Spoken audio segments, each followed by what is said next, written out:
Good afternoon, good evening. Hello, RZ here. It's been a while since our last sort of conversation, so I thought I'd create this video just to have a quick chat. So the main thing that's currently in the headlines is the Iranian war. Obviously, predictably, in fact, um, this war sort of happened around the same time as the extra Epstein file releases, which I thought was interesting. Well, anyway, not to get a tangent on Epstein and that kind of thing, because that's a whole other sort of rabbit hole, which I'm sure there's other YouTubers sort of covering that area. Um, but yeah, so I mean, I thought I'd have a quick discussion about where the UK's or England's place is with this war. Um, and I do think for once in a very long time, in fact, in forever, I actually agree with Keir Starmer's stance. I mean, obviously not the way that he flip flopped and sort of jumped around it. I don't agree with that and the way that he handled it whatsoever, and the reasons why he isn't handling it. Obviously, just because of pressure from Muslim sort of constituents, I think that's fairly sort of obvious as to why he wasn't involved because typically he is the kind of mold of person that would definitely jump into a war like that. Um, so yeah, I mean, I agree with his actions. I just don't agree with the thought process and the way he did it. Um, but yeah, like I say, this is a very very. I don't think I've ever said that. I think I may have said that during that Island of Strangers Enoch Powell-esque sort of speech that he did, when he was sort of just after he was elected. Um, but yeah, so I mean, I thought I'd just have a quick discussion on this because it's obvious that the Containment Party reform have came out and basically said all guns blazing, we should be in Iran, etc. Obviously, they've walked back a lot of that rhetoric since because time has told us that that was a complete clusterfuck of an idea. Anyway, um, and just on that, I do think that this has sort of been forced upon Trump. From what I can see, it seems like this was something that maybe I don't want to use this word, but handlers sort of got him dragged into it. Um, and I know that's a bit of a quirky, weird way to put it. But it definitely does seem like he's been sort of dragged into this war, and it seems sort of out of the blue.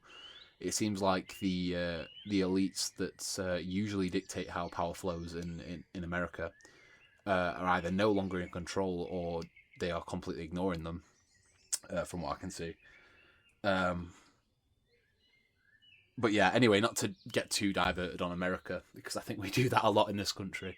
I just wanted to talk about really about Farage and his position on this whole thing because I just think it's disgusting really because I mean I'm not for the Iranian regime whatsoever, and I think the people protesting for the Iranian regime absolute nutters. Why would you want to sort of protest on behalf of a regime that actually hates its people and has since 1979 or wherever whenever the takeover was. Um, I mean, we all knew this was coming at some point. I think the Iranian war. I think there was talk of Bush going into Iran back in like '03 or something like that. So if you follow the right routes, you would have seen this sort of coming. I mean, the president that they used for this was kind of unexpected. I wasn't really expecting Trump to be on that kind of train, but it's clear that he's got some sort of direction from elsewhere to do this and be involved with this. Um, but yeah, so yeah, like I say, I keep diverting, but yeah, I want to come back from to Farage's position on this because I think it's like I say, disgusting really to throw ourselves in another overseas war that is being led by the Yanks. I just think it's just such a bad look, really, and it's clear that he just wants to get up Trump's arse. I mean, that's so obvious. Um, but yeah, I think that this more than ever was a massive mask-off moment for America, specifically Trump's presidency. I think a lot of his base are really annoyed at him for that. And yet I see a lot of people shilling for this war and happy that it's happening, clapping, whatever. And I just think, why the fuck are we doing all this bullshit? We're so bothered about all this external stuff, external to the country, that we don't actually care about what's going on here. And I think we've got way bigger problems over here than whatever's happening in the Middle East. It's so strange that obviously the same people that basically talk about, you can become English, that kind of thing. And I know you will have seen a lot of rhetoric on that online. The same people that believe you can become English are the exact same people that are shilling for this war. And I'm sure there's some notices in the audience there that will know what I mean by that. But yeah, I just think, this is a complete embarrassment, really, from Reform. It's not a nativist position at all, and not a nationalist position at all. So, it's just confirmed for me that Restore's the way, and aim high, vote low, millions must go, all that kind of rhetoric. But yeah, I was actually having a conversation with someone else yesterday regarding the sort of English ethnicity and English culture, that kind of thing, because it gets brought up a lot nowadays, especially when you get challenged on it. What is English culture? What is English identity? And I think it's been that watered down now purely because the culture, I feel, has been exported to the rest of the world, and that happened through empire, and that happened through those years when we were on top. And I think we've been projecting that for a long, long time now. That obviously a lot of other countries have sort of adapted to that and sort of become that, or at least took on those ideas, to the point now that it feels like a lot of countries are similar to the way that we operate, and that's caused us to look at ourselves and think we don't have any culture, or we don't have an identity, and that's purely bollocks, really. It's complete bollocks, because I think we've been that focused on exerting power externally that we forgot what culture we were exporting, and now we're sort of with this blank slatism, Blairism kind of stuff. I think we're sort of importing and exporting ideas and cultures that really don't have anything to do with the English sort of culture and identity.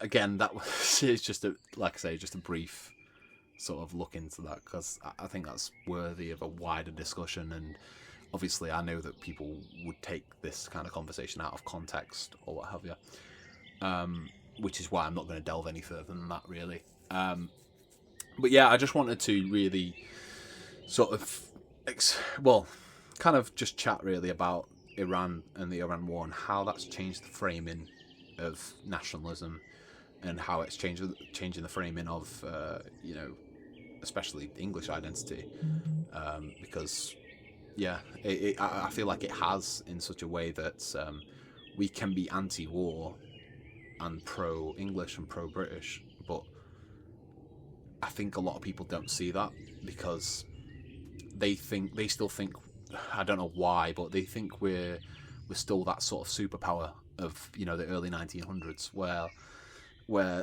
post World War II we've never really been that, and we still act like we are, and it's so stupid. And I'm not gonna lie, it's quite pathetic, really, because it's like trying to cling on to something that's already gone.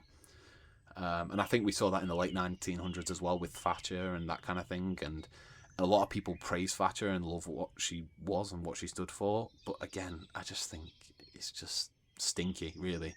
And Thatcher really led to Blair in a way.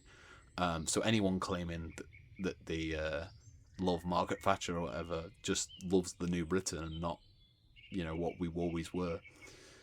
But yeah, anyway, that was just a quick sort of rant, really. There's no really No real end goal with this sort of video. I just wanted to speak my mind, really, and I think that's the best thing to do, especially nowadays. Which is why I'm operating as an anon or what have you. So yeah, if you like the video, please drop it a like. Just get involved in the comments. Tell me what you think. I don't care if you disagree or agree. And have a good one.